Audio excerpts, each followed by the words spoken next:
is Sarang Kumar. I am from India. I am a software engineer at EY. Hi, my name is Heather Woods. I live in the United States and I work as a cloud data engineer as a consultant. Hi, my name is Andres Moreno. I am from El Paso, Texas in the United States. I am a principal software engineer for Tower Technologies, and I'm also an AWS community builder for Serverless.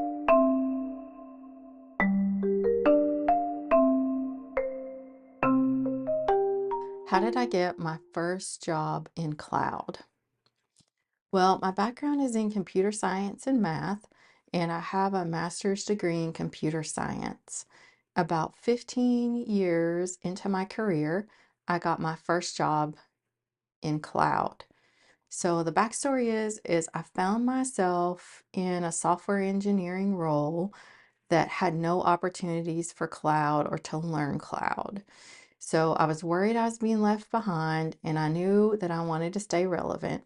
So I decided on weekends and evenings after work that I would learn on my own. Honestly, learning on my own didn't go well. Felt sort of overwhelmed with all the options. So I knew that there were three big cloud providers, and I understood about the free tiers and registered for those. And I knew that I could practice for free, but I didn't know where to focus. So I decided that I was gonna need some help on this, that I was gonna have to get connected with people. So the first big thing I did was to research and find a cloud apprenticeship program. So I found someone who was a cloud architect consultant, and we ended up meeting for weekly sessions where she would share her work and I would share my work. And sometimes we would pair program. But most importantly, she would just talk to me about her problem solving approach, of how she would break things down, create cloud architectures, and sort of think in terms of cloud. So this was like the big push that I needed to change my thinking and start thinking more about cloud and how it could help solve problems. So I continue to stay connected with people. Another thing I did was I joined an online book club. And so the book was Genomics in the Cloud, and that was a really good experience. Then I joined an online 100% virtual hackathon. It was like a data science hackathon. And so the goal was to predict wind speeds of hurricanes from satellite images. And so our team ran into issues where it would take like at least 8 hours to train the models. So it was just taking a really long time when we were using local machines. And I was able to find a cloud solution that helped our team go a lot faster and iterate a lot faster. So after that wrapped up, I got in touch with a previous manager and told her that I was trying to pivot into the cloud. She got me in touch with the hiring manager at a data analytics startup. And so I ended up sort of in a mentoring type relationship with that manager there. And so he would just talk to me about, what it was like at the startup and what they were building. And I could show him my portfolio and things that I was working on, and he would give me feedback. So eventually, that startup was looking to hire a cloud data engineer. So I applied for that. I got the interview, and the hiring team was really impressed that I had done side projects and I was offered the job. And so that is how I got my first job in cloud. And so for me, it took a while. It took about, I'm going to say about 18 months of networking and learning on the side while working full time. But that's my journey. I actually come from a different domain. I have completed my bachelor's degree in mechanical engineering. I had absolutely no experience in IT industry when I got my first job, and I was not even familiar with AWS. So my first job, interestingly, was as a cloud developer, and where I tasked with implementing data-driven architecture. So I was supposed to build or implement the data-driven architecture using Lambda API Gateway and RDS. So these were the first three AWS cloud services I become familiar with. I only knew a basic programming in Java, and with that knowledge, I've started started learning about the AWS and the services it offers, and all those things happened when I started my first job. I started as an associate developer at Tyler Technologies. That's the lowest tier in the software and in the engineering role, and have been growing from there. So I started with the team working on the legacy application, so BB script, BB6, SQL Server database, lots and lots of lines of code that were already written there. So a lot of maintenance and a lot of unknowns when writing code in that part of my life. From that, I was able to transition to a team with a bit more modern stack, so working still desktop applications, but with .NET Framework now, so C Sharp and then WPF front ends, as I mentioned, this desktop applications.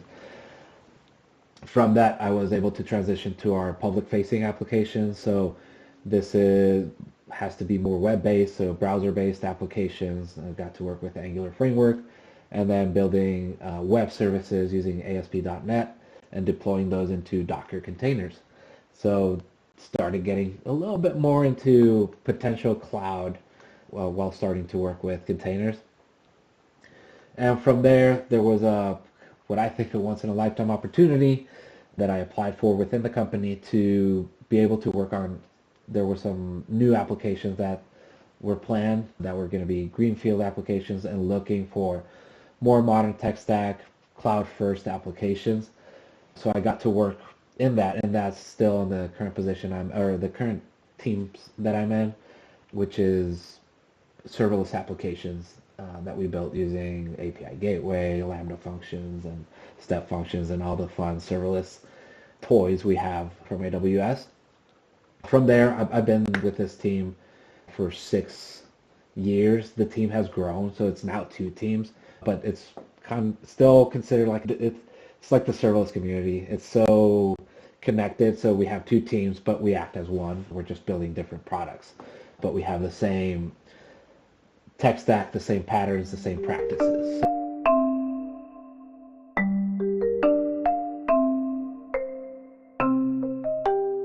So still you're a developer, you should have an ability to write clean and maintainable code using any of the programming language, and you should be familiar with the databases, both SQL and non-SQL. And it's good to it's good if you have a good understanding of about the DevOps and the CI/CD pipeline to automate the processes, the deployment process. So these are the, I think, the knowledge that you should have as a cloud developer. So our team uses TypeScript for our infrastructure to build that. We also have CI/CD pipelines that, deploy the infrastructure. So that's a important skill to have. We also use Python for utilities and usually for AWS Lambda logic. So the 2 main languages would be TypeScript and Python. I think it's an important skill to be able to troubleshoot things in the cloud, which that can involve a lot of different skills, checking lots of different things, and also being super creative in the way that you troubleshoot, because sometimes cloud architectures and deployments are not always that straightforward. For soft skills, I think it's extremely important to be able to explain your thought process. Increasingly, I find myself working on teams that are very collaborative. So we've got data analysts and product owners and scrum masters and developers and architects all working together. And to be able to explain your thought process, that's a very important skill to have. I think another skill that's important is to be able to write. So technical writing, writing documentation, but also writing messages to your teammates. I think about working in such sort of an asynchronous environment, and a lot of times I do have to write messages to my teammates. So making sure those are clear, making sure that my user stories are documented with things that I've tried or the current status, just so if anytime someone needs an update about what I'm working on or how things are going, they're able to check that and see what's happening. So I do have a university degree. I don't think I need one to be able to do what I do, and that's just based on my journey. I have a mechatronics engineering degree. I got this degree in Monterrey, Mexico. This is more focused on mechanical engineering, electrical engineering, robotics and stuff. So not a lot of focus on software. When my interest for software started was on my first job. I got to play around with some software projects and I decided to do a full transition. But even though before getting a software job, I started learning programming. Once I graduated, I had some time before I got a job to learn, or I just had free time and I decided to use it to learn. So I got on YouTube, found some courses on Java and C Sharp, and just started hammering on software engineering. And that's truly how I learned, right? So my knowledge, my software knowledge and my software engineering knowledge doesn't come from a software degree, and more so from my attitude on keeping up to date, learning and reading blog posts, watching YouTube videos, and there's a lot more content around now than there was in 2010 when I started learning software. So no, degree is not required to get into this space. What I think is the most in-demand programming language is JavaScript, right? Because we're building front ends and back ends using that. And a lot of people, when deciding what to use for their stacks, they go with this, right? It's JavaScript and TypeScript because you can keep the context switching is reduced by the front end and the back end. You can jump into either and work in the same language. Rust is gaining a lot of popularity nowadays. I still don't know how that's going to play out in the future. For me personally, when hiring someone, I really don't care. I don't pay too much attention which languages you use. And this is because of the tech stack we operate, right? It's since we're working with Lambda functions that are single purpose, are small enough, I really don't we really don't need to get into a lot of multi-threading, parallelized workloads. Why? Because our parallelization happens at the architecture level, right? And based on the resources and the Lambda functions and not so much the code. The code for me at this point in time are just ifs and fors. So if you can do that in Java, you can do it in C Sharp, you can do it in JavaScript, you can do it in Python, right? And now it's just syntax switching that you need to learn. So I pay more attention to how you think logically. Can you, hey, there's this problem. Can you think of a logical way to solve this problem and not so much in this exact line of code? One that's usually complicated for software developers and software engineers is communication, right? And if you're starting your career in software, it's fine if you don't communicate a lot, but really to grow and keep growing, you need to learn how to communicate, how to speak to different audiences, whether if it's a non-technical audience, you need to scale back on the technical lingo and go more higher level than if you're speaking to the architecture team. You need to take a deeper dive, right? And being able to communicate well is so powerful and really helps you. I work a lot with our product team and our user experience team. So really need to be able to communicate things on why we can't do something or why we should take this route because it's going to be easier or better. So being able to communicate efficiently and getting your point across without a lot of words, really valuable. Really communication, obviously coding and logical thinking, but a big one that people seem to struggle with is receiving feedback, right? Some people get resistant when you give them feedback and try, and I mean, I do it as well sometimes, right? But you get very protective of what you're proposing, your designs, and what we need to understand is that we're not always right, and receiving feedback for what you've done, what you've designed, and taking that feedback and applying it is one of the best skills you can have, because if you can't take feedback, if you block yourself and not listen to anybody, you're not going to get very far, because you're just going to keep with what's in your brain. And there's a lot of good ideas from other people, and we need to be able to take them, consider them, and apply them.